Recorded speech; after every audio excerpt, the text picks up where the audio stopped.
everyone, and welcome to episode 172 of Debating Metal. From left to right, we're Kenneth, Dean, Adina Metal, and Chris Kaye. It's been a few weeks now, so we'll get right to it. Tonight, we're doing another head-to-head of two classic metal albums. Tonight, it's Judas Priest Screaming for Vengeance versus Iron Maiden's The Number of the Beast. And as always, here's Chris with some more details. Both of these albums were the respective bands' breakthrough into the US and massive successes worldwide. We're going to discuss our favorite tracks, which one we view as the better album, and give some personal takes and anecdotes about these two classics. So sit back, relax, and let the debate begin. All right, so I don't have anything else to talk about other than what we're going to talk about tonight. So I have no side things and no before we begin anything. And if you believe that, you just sat through 30 seconds of me doing something before we begin. I was going to say, I mean, that was kind of like... Exactly. So I'm in that kind of weird mood tonight. So this is really like about getting as normalized as possible. I guess, I mean, we do a pretty good job of being ourselves, but sometimes, being a show host that we are, we're a little more formal, but today, not so much. Okay. Anyway, all right. So I am wearing a suit. Really? No. I don't think so. I'm wearing the same green sweater I had on earlier today. I have yet to take off my work sweater. Anyway, so Judas Priest Screaming for Vengeance versus Iron Maiden's Number of the Beast. We've done if I'm not mistaken, we've done these albums before, respective to Judas Priest versus Judas Priest and Iron Maiden versus Iron Maiden. I don't remember the exact albums. I could be wrong. The exact episodes or albums that we were discussing. But in this particular case, what we've done recently, obviously, the last episode before we got busy at work and you got sick and I got sick and all that happy horse shit. It's the annual me getting sick. So what we did was we did Megadeth's Countdown to Extinction versus Metallica's Metallica, the Black Album. Now, those are really two big albums for those bands. So we said, all right, let's go. Let's see what else. Who's the next big bands that have big albums? So Iron Maiden and Judas Priest are the ones that first came to mind. So we're talking about them. Both albums came out in 82, which is pretty cool because that's very similar to how the Black Album and Countdown came out within 6 months of each other. They came out in the same calendar year or so. Same 12-month period, if you want to look at it that way. So you get to talk about Judas Priest Screaming for Vengeance, and I'll talk about Iron Maiden's Number of the Beast. Or I guess you start and then I'll comment, and I'll do Beast and then you comment. Okay. I mean, I thought we were just going to kind of have a conversation. Oh, yeah, same thing. I mean, we could do that, I guess, but you'll lead into it. So let me give the specs on Screaming for Vengeance real quick. Judas Priest at the time was Rob Halford on vocals, Glenn Tipton on lead and rhythm guitars, K.K. Downing on lead and rhythm guitars, Ian Hill on bass, and Dave Holland on drums. And then the album was released July 1st, 1982 on Columbia Records, produced by Tom Allom, and it was recorded at Ibiza Sound Studios in Ibiza, Spain, little island off the mainland, and at BJ Studios in Orlando, Florida. So go ahead and start it, and we'll pick it up from there. Or I'll pick it up from there. So, I mean, as far as my memory of albums that I picked up from Judas Priest, I had probably picked up British Steel first, it being like the famous big one, right? And obviously it's a great album, but it wasn't quite exactly what I was looking for. And I apologize if I'm not remembering this 100% correctly, but I want to say what I picked up was a 3-pack, and it was British Steel, Point of Entry, and Screaming for Vengeance, and I listened to them in order. And so when you listen to British Steel first and then you listen to Point of Entry, that's quite a drop off, right? And then you get to Screaming for Vengeance, and damn, like wow, what a massive jump forward. And I remember just really being in love with this album, from beginning to end. And starting off with Hellion Electric Eye, wow, just what an opener. And it was just such a massive step forward. And I had a hard time for the longest time really ever looking back with Judas Priest. I spent a lot of time like where I remember I was going to every record store I could find, which they were kind of dying out in a lot of ways, and obviously they're still around, but it's not quite the same as it once was.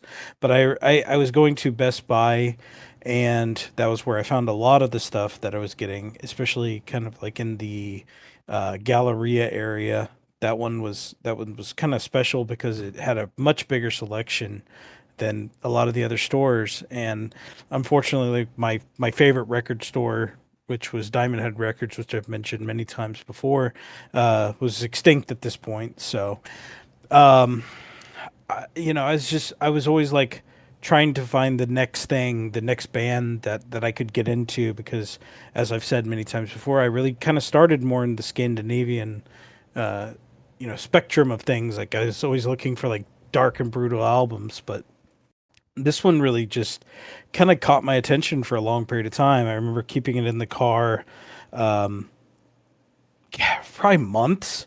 Just switching probably between this and a few other albums. But it was so funny because I've expressed my love for Painkiller so many times, but I remember have that sitting in the car for like a year and never listening to it. And when I put it in, it was like, uh, but I think it was a big factor was this album really occupying a lot of my attention.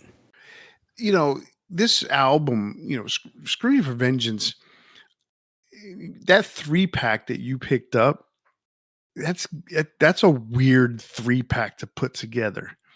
It was part of that collection of CDs where like you stuck them all together. It was a remasters, and it had the image of the the Judas Priest symbol on it, Right. and then it said Judas Priest on the bottom when you put them all together.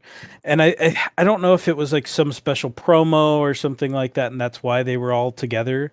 But there was nothing special about it. I just remember being them all being wrapped in plastic together, and it just saying like special 3-pack or some bullshit sticker like that on there. Right, right. No, and what I'm getting by talking about that is that, record companies do that so, you can buy the older ones or the odd ones out so that you Hmm. can, you still have a good one, but then you get these other two.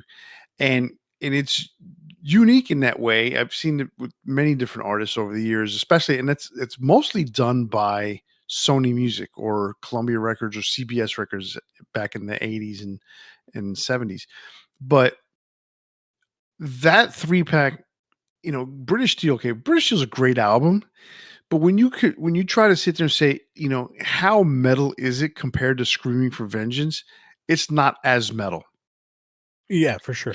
right? It's almost like a harder hard rock, but like, over the years, AC/DC's Back in Black, back in the 80s, that was a metal album. You think about it now in many terms, and it's more like a hard rock album. Hmm. Back in Black is way harder than British Steel. Uh, so it's such a weird thing when you think about, you literally as a person trying to picture this back in the day, you have to sit there and say, okay, what was metal, right? 1980 was basically the turning point for albums that were metal. 79 was kind of like the embers of the flame, and then 1980 everything just blew up everywhere, and just started bands just started popping up all over the place. And British Steel just was like, okay, it's a good album, a lot of hooks, Living After Midnight, Breaking the Law, you know, Grinder, Rapid Fire, all those. I mean, really good songs. And then they come back with Point of Entry. Now, Heading Out to the Highway, great song. Okay, that That's riff the is only good song. killer. Well, Hot Rockin' is a good song, but it's not a great song. Now, happens to be that Desert Plains is one of my favorite Preacher songs, if not my favorite. Okay. Oh, yeah, you're 100%. I'm being facetious when I say it's the only good song. No, But yeah, quite honestly, a lot of people will think it's the only good song on there, right? It's because side 2 just sucks ass, okay? There's, like, one good riff on the second side, um, like, Solar Angels just doesn't do it for me, I'm thinking, "Okay." you say yes. Yeah, I say Exactly. no. That's so So, bad. it just there's a really huge cheese factor in that, right? Yeah. So, then all of a sudden, the masses were hit with "You've Got Another Thing Coming." That's the video you saw on MTV. That's the single that went to radio.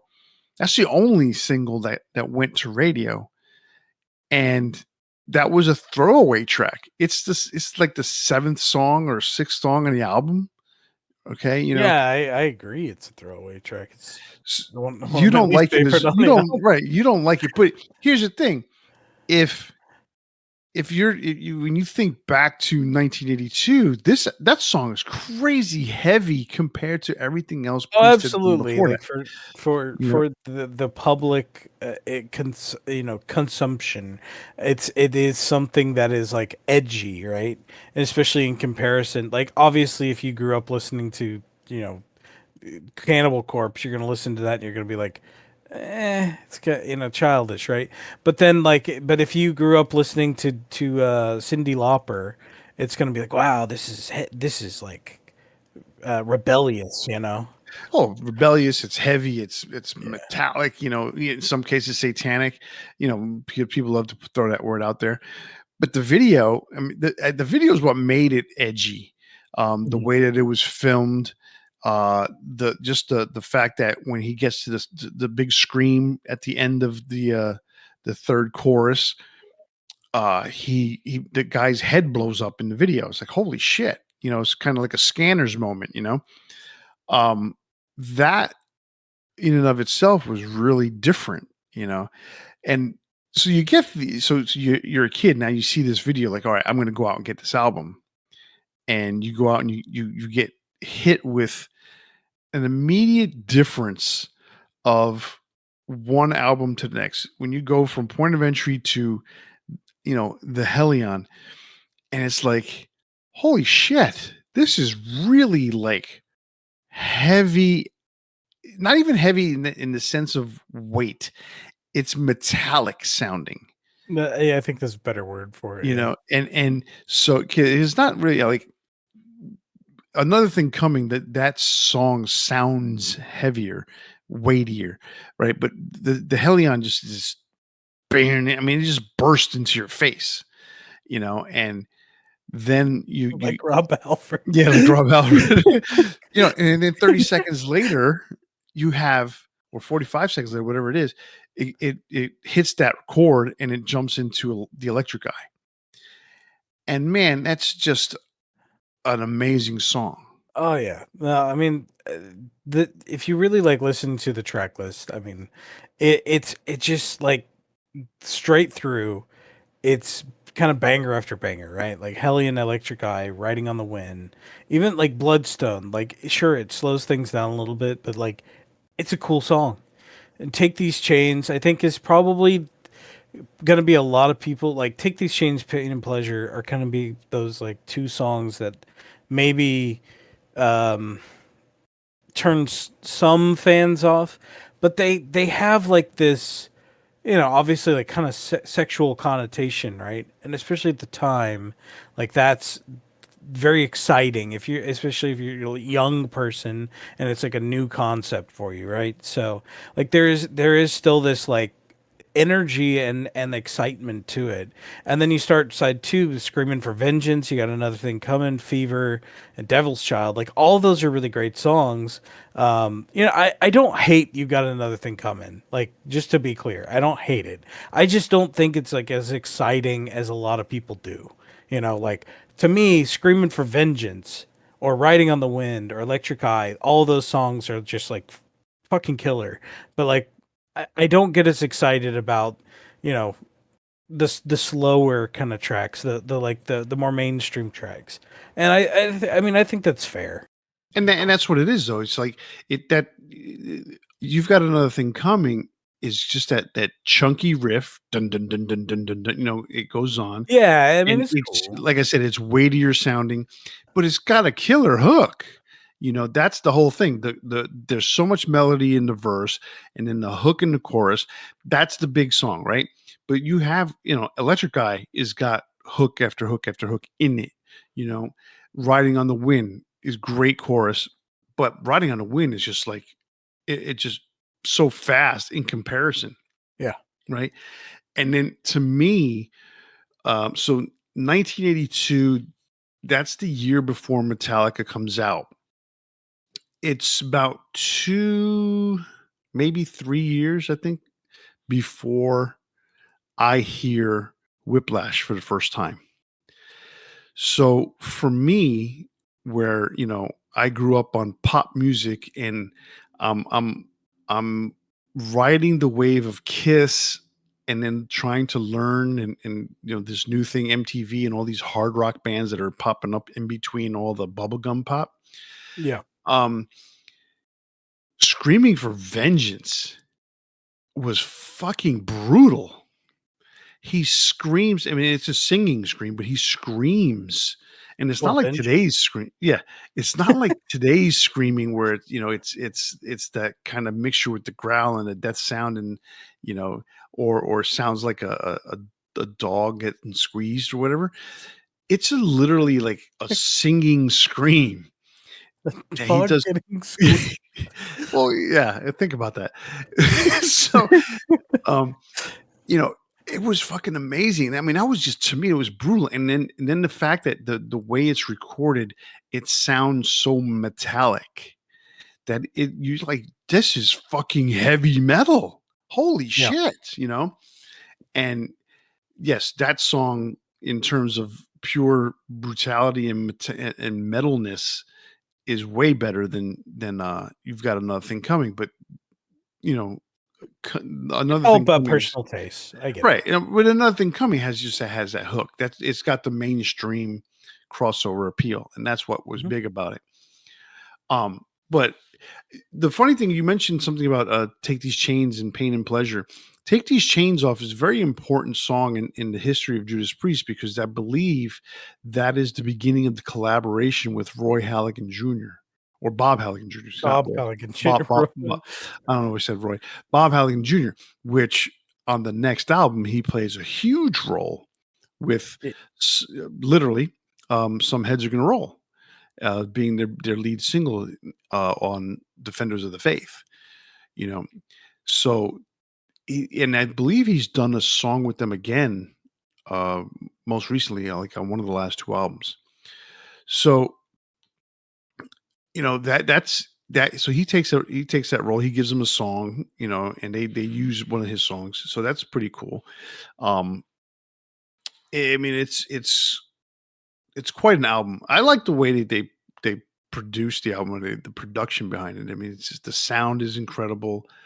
Um, The guitar tone is really cool. Like you said, metallic is a really good way to put it, and it feels very cyberpunky in a way, in like in certain songs, like Electric Eye, concept wise, and I feel like some of that stuff kind of carries through. And I mean, for me, there's really not a song that I would skip on the album. Like I think for me, it's one of those like I can go all the way through. The Fever maybe I is a think Fever's little, the one. Fever's the one if I'm gonna skip one. But yeah, the thing about Fever is funny because I love the intro, how that guitar goes back and forth. Like whoever's sitting behind the soundboard is, every pluck of the string, that dude is moving that fader, or not the fader, but he's moving the knob left to right, left to right, left to right with yeah. every pluck of the string, which is pretty cool. You don't hear that because one, it's freaking psychotic, but it would drive you nuts after a while. But it's a really cool part of the intro. Uh, Yeah, I mean, as a whole, I mean, if I'm listening to through the album, I'm not moved to skip it, right? But if I'm gonna skip one, that's my skip. And the way that they went from "You've Got Another Thing Coming," where for what it's worth, they dragged out that fade. I'm like, holy Mhm, shit, dude! How much longer is this going to take to fade out? Right? They did it the right thing by actually going into a slower intro.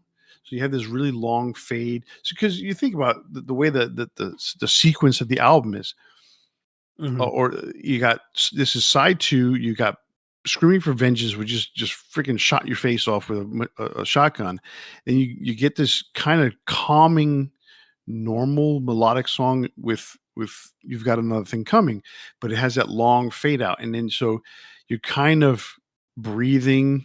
You're kind of coming down a little bit, and Fever kind of starts off slow. So excuse me, and but it builds up really quickly, right? And so Mhm. it's not that bad, and then to end it with Devil's Child, that riff at the beginning is so cool. Yeah, Devil's Child's a cool song. I like that one. I mean, the album to me is fantastic. It's one of those for Judas Priest. To me, that this is front to back, no doubt about it. Agreed. They have a few in their collection, which is amazing. You know, Turbo. Turbo, really? Uh, uh, Turbo. You couldn't it, say Defenders first? no, I was just thinking like if that's probably the one you were talking about. No, not even close. Although I can tell you, I will say this about Turbo: it is loaded with hooks. I don't hate Turbo. I think Turbo at least has some really interesting personality, right? And so like that's why I like it better than Point of Ram it down. Entry. Well, Oh yeah. I definitely like it better than Ram It Down. Ram It Down I think is unfortunate in the way it was like put together, but um you know uh, th- like there's some crap on um Turbo, but I kind of like some of the crap because it's like so bad it loops back around to being like entertaining again, you know? And so like you know what I mean? Like so Oh, I know like exactly what you mean. we make fun of parental guidance enough that it's become one of those tracks that like I find it funny. And so like it's so like come on, how old was Rob Halford when he wrote um parental guidance? Like come on. We don't need no parental guidance. You're 35, bro. Well, Like but hold on. Okay, so here's the thing. Turbo comes out.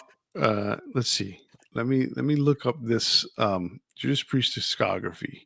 Turbo comes out in 1986. So that song, if I'm not mistaken, is a direct reference to the whole PMRC. I So, get that, but what I'm saying is like right now in context, like you don't think about the PMRC, right? Like you might because you were there at the time, but you're Johnny Junior. I don't know, some kid. Johnny be Listen, good. yeah, you're Johnny Be Good listening to this, right? And so, it comes on parental guidance. We don't need no parental guidance. And you're listening to this 33-year-old man sing it. And you're like, well, duh. Like, really? You need to be told that? Okay. Well, like I said, but yeah, see, it's all about context because, if if you were around at the time, then you understand why he's saying that. But the flip side of it is very the word sophomoric is not very good way to describe it. It's I don't think it's a bad way to describe it. no, but like he's not doing sophomoric things. He's not like like doing goofy jokes about boobs or butts or anything like that. He's trying to put out a legitimate song that is describing how he feels about the PMRC. Unfortunately, it's got such a hook. It's too much of a hook, I guess you could say. Like you can have a hook, but you don't have to sound cheesy, and that's more about what is it. It's a lot of cheese on that album. It's oh man, it's Gouda, it's feta, It's it's got it's all of them. it's got a lot of them, and that's the unfortunate part. I mean, there's a couple of good songs. I like Locked In. Turbo Um, Lover itself is a pretty cool song. I like the song better without the video. Oh, for sure. Don't watch the video. Yeah, you don't want to watch the video. It's a lot more interest. It's a lot more interesting um, if you listen to the song without the video.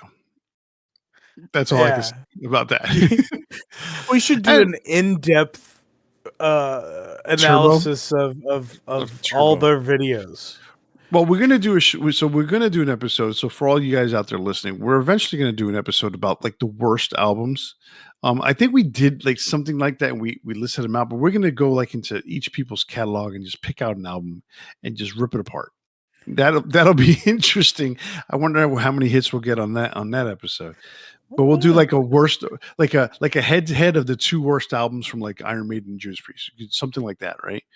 Um, Ah, it could be fun. right? Or we'll do like head to heads of the Blaze versus the Ripper eras. I think we did something like How that. about like top 10 worst albums from great bands? Yes, we could do something like that. But anyway, the focus of this was Screaming for Vengeance, and you know, Screaming for Vengeance is just a crazy good album that was it literally that to me that's the dividing line between old Judas Priest and new Judas Priest. You can't even put British Steel and Point of Entry in that category. You can't put Hellbent for Leather. It's just different. They're Yeah, just I agree. I Like mean 82 is that line. right, and I mean look, when it's in concert and they're playing it with the current sound that they have set up, it's a different story. Mhm. But when you're talking about when you're listening to Victim of Changes from the 1976, version on Sad Wings of Destiny, it's a bit different than listening to it, in 1982 live in concert where the sound is very similar to what you're hearing on Screaming for Vengeance, Yep. live in concert. So it's a bit huge difference. But so album wise, to me, that's obviously the dividing line. They just became the true heavy metal band that they claim to be. Although, Rob says, "Hey, from 1974, we've been a heavy metal band." No, sorry. I love you, Rob, in that sense, but man, that's just not It's true simply not whatsoever. true. Yeah. You know, but that they have become what they say they are, which is a heavy metal band. Now, moving to Iron Maiden. Okay, so now we have a band like Judas Priest. They're veterans. They actually take Iron Maiden out on tour with them. I think it was the year before this, if not this year. They because I know Beast on the Road had it. They were headlining, but there were some dates where they still were touring with some bands. But I believe it's Killer's tour that they went out on the road with Judas Priest. Not exactly sure. Um, anyway, Iron Maiden's Number the Beast came out before Screaming for Vengeance. Number the Beast came out March 22nd, 1982 on Capitol EMI Records. It was produced by Martin the Farmer Birch, recorded at Battery Studios in London, England. Iron Maiden at the time was Bruce Dickinson on vocals, Dave Murray on lead and rhythm guitars, Adrian Smith on lead and rhythm guitars, Steve Harris on bass, and Clive Burr on drums. So, and that's a big thing too with Clive being on that album. Oh yeah, And I love Clive. so, so Invaders, interesting way to start an album. Okay, um, I don't think it's bad. I really don't think Invaders is as bad as some people make it out to be. I've always liked the song. Um, because some people like sit there and say Invaders and Gangland should just not be on the album. Well, I don't know. Invaders is not bad. You start that with that. Ding, ding. I mean, it kind of hits you pretty much right off the bat, and you then get into that groove, I guess you could say, with a song. I think it's a really fun opening track, to be honest. Like I don't have I a don't. problem with it. Yeah. I don't. I've always liked that song. I've always liked Gangland. It's just that they're very different styles of Iron Maiden songs. To me, Invaders and Gangland kind of still have the older style Yes. of Iron Maiden writing. Especially Gangland. Because it's that drumming style to like kind of jazzy sounding, that Clive was really capable of, and it, I I kind of understand like I can't even picture Paul Diano singing Gangland, but maybe I'm thinking of like more older Paul Diano and trying to like place the voice into the song. But that being said, like I agree, and I think there is something to that style. Like Gangland, especially it in yeah, Clive Burr was as a co-writer on that song, and so like you can kind of tell because it's like really kind of showing off his drum capabilities beyond what typical Judas Priest songs would sound like. So it is kind of the oddity there, and then obviously like there's versions of the album that came out with Total Eclipse, right? So uh, you know, I think Total Eclipse maybe fits better. Yeah, I agree in a weird way. So I like to get so mind you, remember a all right, let me start this over again. I think I you started with like five openings to that Yeah, sentence. I agree with you in that regards, and there is that question of whether or not Gangland is better than Total Eclipse, or if Total Eclipse is better than Gangland. Here's the thing: nobody up until I don't know, was it 10 years ago or something, that what the more recent times that or knew that Total Eclipse was supposed to be on the album. Except for the Japanese. Was it? It was on the Japanese version of the album. But was it in the same sequence? It was Run to the Hills, Total Eclipse, Gangland, and then Hallowed Be Thy Name. Okay, so that wasn't supposed to be the sequence. Okay. Regardless, so yeah, of course, the Japanese can fucking get everything, when it comes to music. But in reality, so you're And they dealing with. deserve it, Japanese listeners.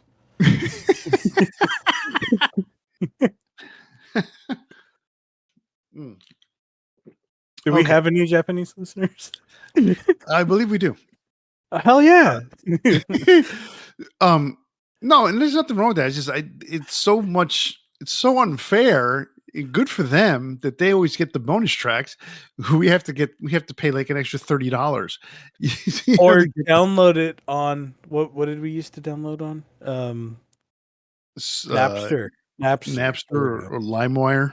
Yes.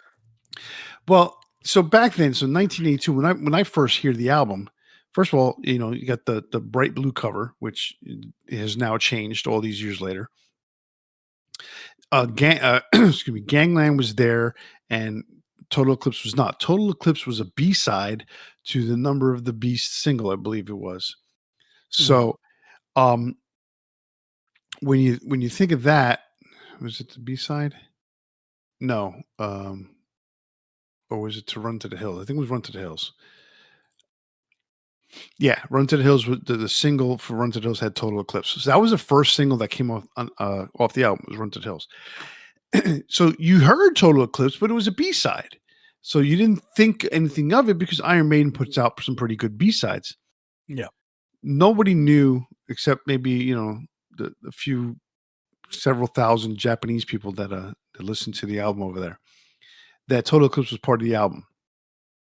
Now, all these years later, you find out, oh yeah, it was supposed to be after Gangland and this and the other thing, and they actually, if I'm not mistaken, I believe they removed Gangland for the 40th anniversary and put Total Eclipse of I was gonna say Total Eclipse of the Heart. Yeah, that's. I believe you're correct, but that's hilarious. I just pulled out my record. I now want to hear Bruce Dickinson sing "Total Eclipse of the But Heart." he can do that. He could do that. He could, and it would be awesome. Yeah, so they took out Gangland. So if you have the vinyl uh, of Number of the Beast, the 40th anniversary edition, Gangland is not on there. It's Run to the Hills, Total Eclipse, and then Hallowed Be Thy Name. So that's interesting all in of itself. So that tells you how they felt, or how they felt about Gangland.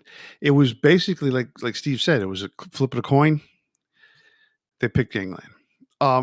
Anyway, we talked about this in a few episodes ago. Iron Maiden has never been, except for Aces High and 2 Minutes to Midnight, have never been the kind of band that has that back to back 1-2 punch. Yeah. So this album continued in that vein. Invaders, and then the second song on the album is Children of the Damned. Starts off slow, picks up later on. There's nothing wrong with that at all. No, they just don't I mean, follow that same format that a lot of right. bands do. And it Exactly. worked for him. Yeah. Yeah, absolutely. But I mean, Children of the Damned, I mean, great song. We can go over every single song, and every song is great on this album. Our big debate here was Gangland and Total Eclipse. Yeah. I think, I guess, because now when you're looking at it, I can't even see if I'm trying to add it up. You got 12 minutes plus 8 minutes. So you got 20 minutes on the first side. And you've got 11 and 8. So you got 19 minutes on the second side. Total of 39 minutes and 11 seconds, right? When they put Total Eclipse on the Japanese edition, like you mentioned, it turns into 43. The total time turns into 43. So it's an additional 4 songs, so 4 minutes. So it becomes 24, 25 minutes. In 1982 on vinyl, that was kind of like a no-no. Yeah. You didn't want to do anything more than 20 minutes. What's funny is Iron Maiden is one of the bands that kind of pushed that envelope. Uh, then Metallica pushed that envelope, and then Queensryche pushed that envelope. Queensryche, holy shit, they put 60 minutes worth of music on Operation Mindcrime, and those grooves are tight. The dynamics are there, but the volume of the album is a little bit low. So if anyone's out there now collecting vinyl, the 2 LP edition of Operation Mindcrime, much better than the original. So, but anyway, back in 1982, they didn't want to do more than 20 minutes. So that's the reason why they dropped the song. If this is happening today, they've got so much extra space now, and they don't care about whether it's 1 or 2, discs. They're like, yeah, sure, go ahead, put more. You know, so it's a big And the difference. rate that Judas Priest and Metallica are going, they'll be like 8 discs, you know. Oh my god. Oh my god. And that's 8 No, songs. Iron Maiden, man. I mean, was it 90 minutes for Book of Souls, I think it was? Yeah. And then And that Senjutsu. was just the first track. Yeah, that was a long concert. Yeah. Yeah, I mean, Senjutsu is holy shit. It's 81 minutes, right? And I know that the Book of Souls is like 90. And that's because that last song is like 25 minutes long. No. Yeah, it's 50. It's 92 minutes long. Jesus Christ, that's long. But Empire of the Clouds is 18 minutes by itself. That was a whole side back in the 80s. So I That mean, was a whole Slayer album. I know, right? So side one is a great album. Ends with 22 Acacia Avenue, but side two, Number of the Beast is that's where it's all at right there. When you think about the classics that are on side two with Beast, Run to the Hills, and Hallowed Be Thy Name, when they so let me say it this way. I've been listening to a podcast from Brian Slagle from Metal Blade Records, which is the 100 most important songs in heavy metal or something like that. And he talks about how back in the day, sequencing of albums was extremely important. And I totally understand that because it's one of those things where it's make or break on an album. You're going to decide what songs go first. Is that going to bring your listener in? The podcast he has is 100 songs that define heavy metal. So the one thing that they've talked about was with Motorhead's Ace of Spades. Ace of Spades did not open the album. It was a different song. I can't remember what song it was. And Ace of Spades was on side two. So if you notice, Judas Priest Screaming for Vengeance was on side two. A lot of big albums back in that day, late 70s, early 80s, the title track was not the first song. Back in Black, first song on side two. They would save those tracks for side two, and because they wanted people to flip it over and be interested in listening to it when you flip it over. So side two for Beast is amazing. You know, the first four on side one, great, keeps you interested. 22 Acacia Avenue, The Prisoner. I mean, that's a classic song. But side two is just where it's at. Oh yeah, I mean, I think it's. I mean, both sides I think are great, but those are the stronger tracks, and I mean, all three of them are singles, right?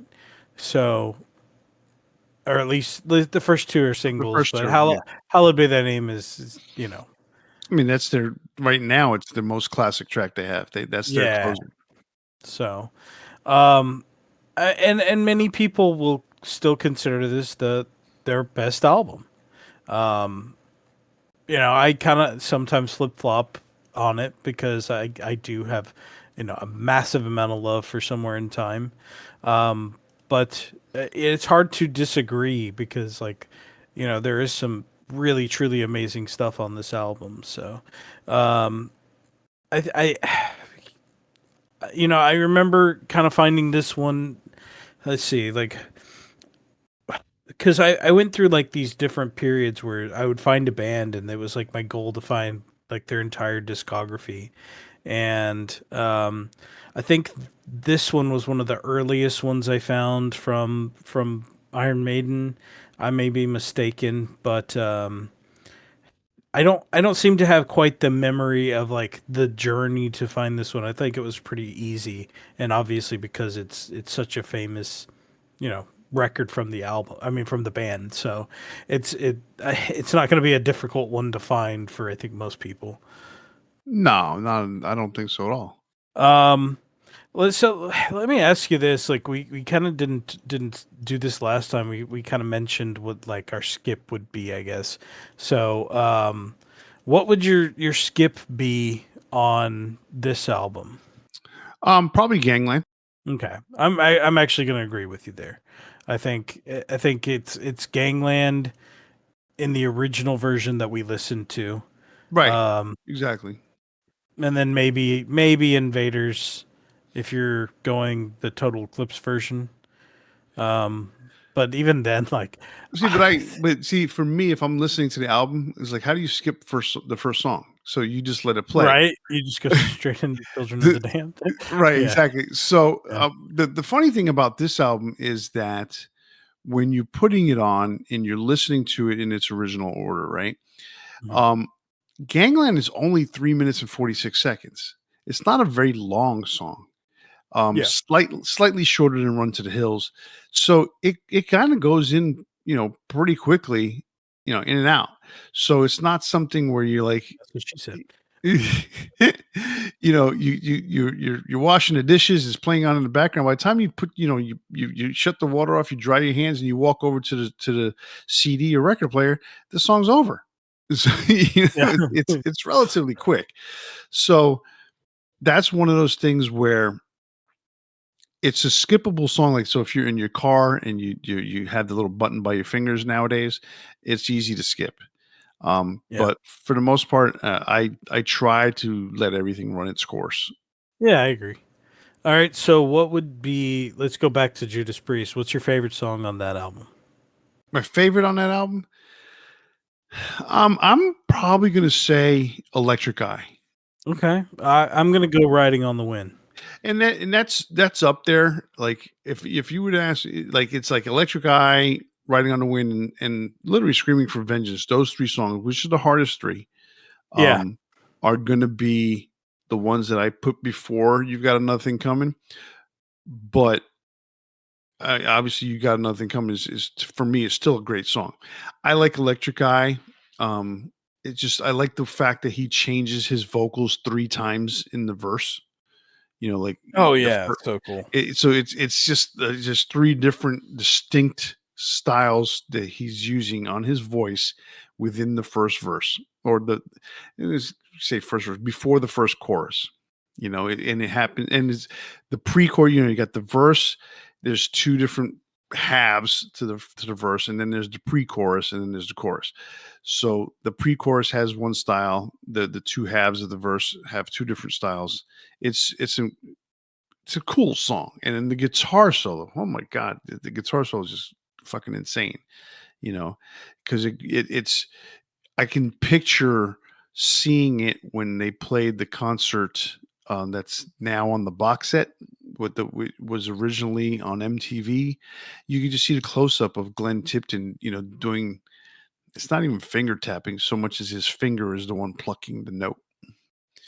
So I don't know what guitar players call that. That's one of the few guitar player terms I don't know, because it's not finger tapping in the sense of the way Eddie Van Halen does it, but he's hitting a note.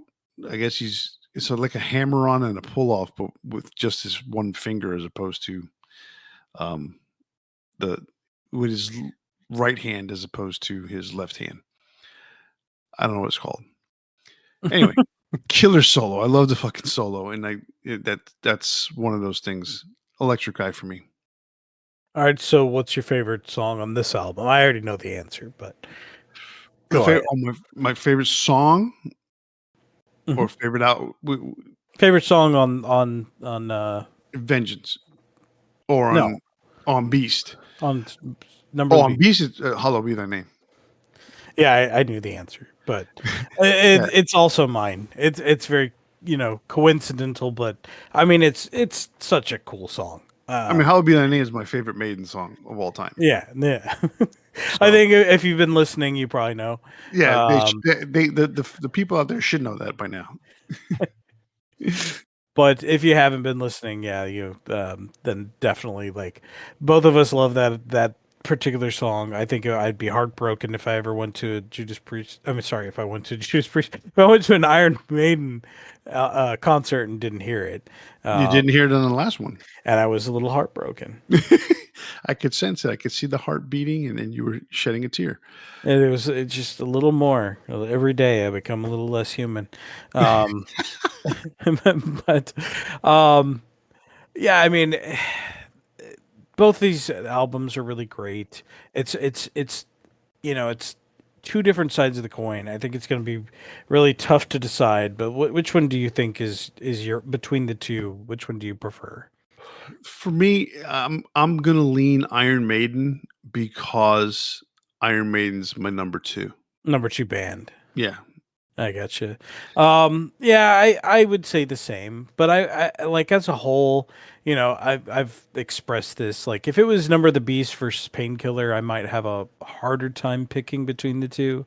But um, yeah, for me, like this album from Iron Maiden is definitely, one of my top 10 albums of all time. Something we should probably do at some point too, if we haven't already done that. But yeah, it's just I think as a whole, if I'm going down the list, like for me, Invaders, Children of the Damned, Prisoner, 22 Acacia Avenue, Number of the Beast, like 7 out of 8, I just adore. Right. If I'm going back to Screaming for Vengeance, let's see. There's a little part of me that goes like, take these chains and pain and pleasure. I don't have that same amount of love for, right? And same with Fever. Um, and you've got another thing coming. I don't think they're quite on that level where I view the others. So even though as a whole I think it's a front to back album, I'm gonna go Number of the Beast. No, okay. You know, it's funny you keep talking about pain and pleasure. The funny thing about pain and pleasure to me too is that that's really Judas Priest's attempt at a ballad. Hmm. Even though if you listen to fucking Point of Entry, I mean, it's just weak song after weak song. Um, But the weak song doesn't necessitate a ballad. No, but there's slow songs on there. But it's like they've done the slow thing before. Like if you Yeah. listen to the shit that's on Rock and Roller or on Sad Wings of Destiny, they've done that slow song stuff. But this is But like better on Sad Wings of Destiny. yes, right. But Pain and Pleasure in this particular case is one of those songs where it's to me it's almost like the transition between like Home Sweet Home or all the ballads that came out in the 80s from all the glam bands. It's like they tried to be soft, but because this album was such a metal album for Judas Priest, even that song ended up being hard, even though I don't think it was meant to be as hard as it is. That's just the my take on Pain and Pleasure. 'Cause it's Oh got yeah. such a heavy chorus, but it you're right. I like the fact that you kinda came up with that, analogy as far as R Rob's kind of, like, getting more and more comfortable with himself, I guess you could say. I Even think he's though trying to at least. he's trying to, but Um, you're still yeah. talking about, what, 12, no, almost 15 years before he comes out on MTV, Yeah, exactly. So, you know? but even then, like just being, appealing to the age group that they're appealing to, and being still like young adults in a lot of ways, like they're pushing the boundaries further, right? And like that was the style at the time, like like that's what metal was in a lot of ways. And so, being edgy was, part of the gig. So I think I still think it's a cool song. Like I don't think I've ever been like, what I really want to listen to right now? Pain and Pleasure. But like I have been like, what I want to listen to right now? 22 Acacia Avenue. So, Oh, I totally get that. I mean, it's yeah, it's not the same. yeah. I, Not I even don't close. yeah, right. So, I think But that's the yeah, difference for me. okay, well, that's a great difference. Um, what was I gonna say? So I know a lot of times we've taken way too much time in between shows, but we're gonna kind of give you a little bit of a heads up on some things that we're working on. Um, when I told everyone, hey, DM me or send in an email or a message, whatever. I got one from one of our friends in Detroit and or suburbs of Detroit, and he was listening to our greatest hits episodes, and he listened to the first one. So the first one was Megadeth, and he listened to the second one, which happened to be Metallica. And he pointed out to the fact that we did a different format for those first couple of greatest hits albums that did not follow the format that we use today. So his recommendation was, can you do it over again? a redo, a remix, if you will. And I talked to you, Chris, and I think we both agree that it's probably due for one, not because uh not necessarily because he's asking for it, but when you think about this, the thing is like it doesn't follow the original Yeah, format or the new we've format. So come I a really long think way. it should deserve it. And the other thing he pointed out is, and we talked about this one time before, you know, with especially with Metallica, Metallica's catalog is so vast that we can't just limit it to 15 songs like we did the first time. So I think we're going to expand it, just because they have a large catalog. 78 songs. That's No, 72. You got to. It's got to go with 72 oh, seasons. 72 seasons. Okay, there we So, go. no, but so that's something we're thinking about doing. Um, we had another one that popped up today that I was mentioning, but it's not the best of subjects, but at the same time, it is something Bunch that of dead people. it's about the bunch of dead people. You're right, and you and I have joked. You and I have joked so much about the fact that we had just started this podcast back in 2020, and we're on our third episode, and we're talking about dead people. Like we couldn't have come up with a happier subject matter on our third episode. No, we have the deaths of band members. So I was in a weird place back then, and we all. some of my suggestions I look back on and go, "Ooh, But what's funny was is that it was like, hey, yeah, because we were talking about Bon Scott, we were talking about John Bonham, we talked about Randy Rhoads. So there was some famous people that passed away in the metal world that yeah." they were influential. But it shouldn't have been our third episode. But No, but like it is what I'm it the is kind of now. person that like I want to talk about what I want to talk about, and so Oh, right, exactly. some sometimes to the detriment of like the algorithm, I guess, but that's kind of the fun of the show too. Like we were talking about before we really got started. We were talking about how like you were looking at Record Store Day and like some of the albums that were coming out or Right. re-releases or whatever. And you mentioned Dawkins, and I was just thinking, like, when we started this, I never listened to Dawkins, and now there's at least two, three albums of theirs that I really enjoy, and I mean, it's been a blast, doing this show and like finding all this new music and um, new old music and like really kind of changing my perspective on a lot of the stuff that I always listen to. So we definitely want to keep doing it, and I know there's been some delays, like there's some personal stuff going on. I got my yearly like drastic sickness, which was took me out for like what was it, about 5 days. Yeah. So we'll be back, and I really want to do this like redo or redux episode. So I think we'll probably release it the next week. Oh, okay. Well, that's good. I mean, I don't have a problem continuing to do this. I mean, our listeners would hope that we would do it more often, but hey, it is what it is. It's when we send it out to you guys, then hopefully you enjoy it when you get it. We enjoy doing it. We're going to continue to do it. Man, it's been 5 years, which is amazing. And we continue to put out episodes. This is episode 172, like I mentioned at the beginning of the show. So we're going to hopefully get to 200 this year. How about that? That's the goal. At the rate we're going, it's not going to happen, but let's try and see if we can make that happen. Let's do it. All right.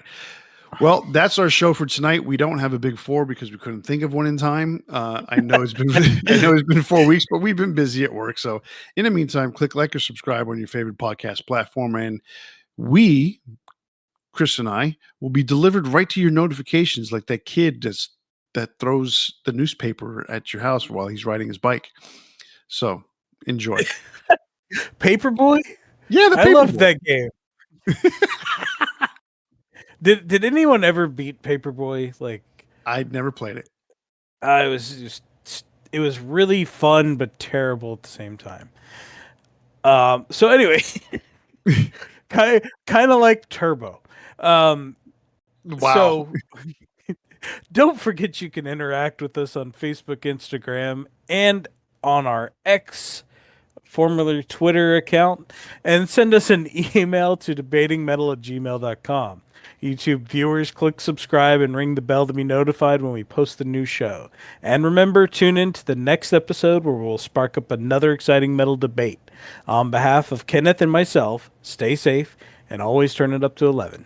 See ya.